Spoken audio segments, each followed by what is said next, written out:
I got a message last night from a listener that I want to share that really kind of sums up to me. Well, not really. It is exactly why we do this show. And it's why we go. It's why we do things like sacrifice our time to go to Louisiana, to be a part of truly being the hands and feet of Jesus. It's why we go and run ourselves ragged with chainsaws and with 108-degree heat and all these different things. Nothing about what we did this weekend was comfortable. Now, don't let me act like we had it hard or that we were like we went back to air conditioning and ultimately on Sunday I came home. Those people are home. Cade's house is destroyed, and that's his new normal. We're talking about this new normal. The new normal for Louisiana is their houses are gone. There's no power. Like, Lake Charles is destroyed. And the national news media has gone silent. And I'll tell you my theory on why. And then I'll tell you why we do this show and why we do the things that we do. My theory is this. It doesn't fit a narrative for the national media right now to show black and white, yellow and green, blue and brown and pink and whatever color of mankind showing up and rallying to help one another in their time of greatest need. When the main narrative that the media wants to push is hate and discontent. Division being sown by the media is ultimately the goal. It's what they want. It's what they're getting. It's what they're doing. It's difficult to show hate and discontent when you look at Lake Charles, when you look at Hackberry, when you look at Cameron, Louisiana, when you look at Holly Beach, destroyed, decimated. 1 out of 10 homes stands in this beachfront community.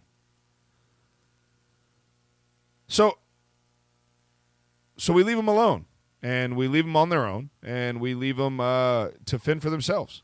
And the national news media goes silent. Hurricane Katrina got a tremendous amount of coverage. There was violence, there was looting, there was this, there was that.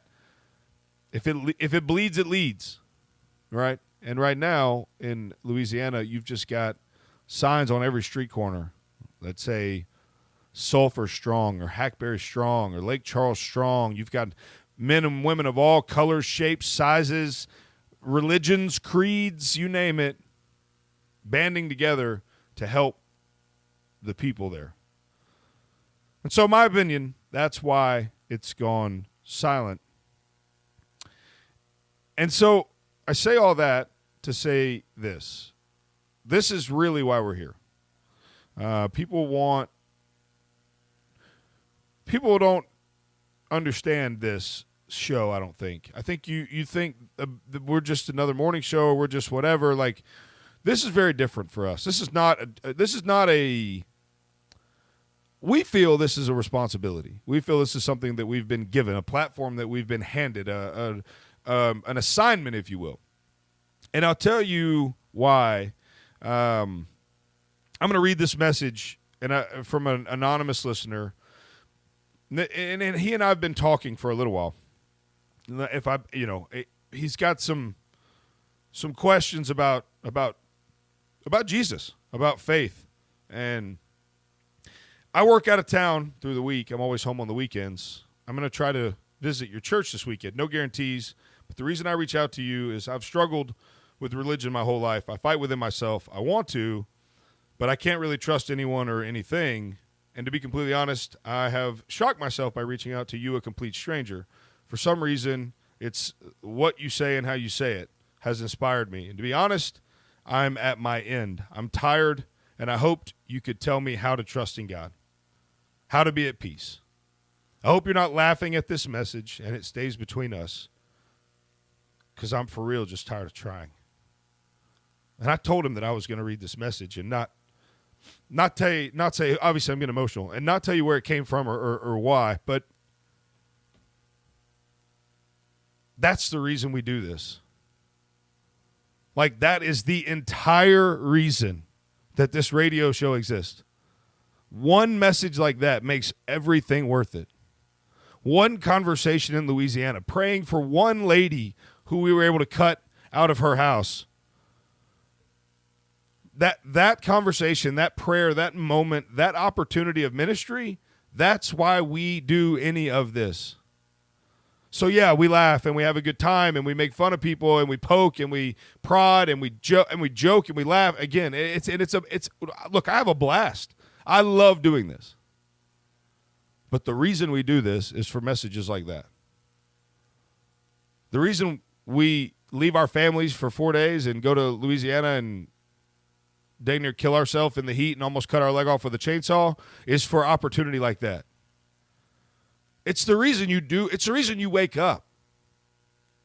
It's why God gives you breath. And to use it for anything else is just foolish. And so, I don't know. I just felt an opportunity this morning to bring this to you. Like, if you have questions about how to trust in Jesus, please call me. Please. 6 years ago, he radically transformed my life. And I know he can do that for you and wants to. And so a lot of you oftentimes probably wonder, why does this guy talk about this all the time? Why does this guy go? Why does he do this? Why do you do that? Why? That's why. I hope that when I die, it could be said that that's why I did everything that I do.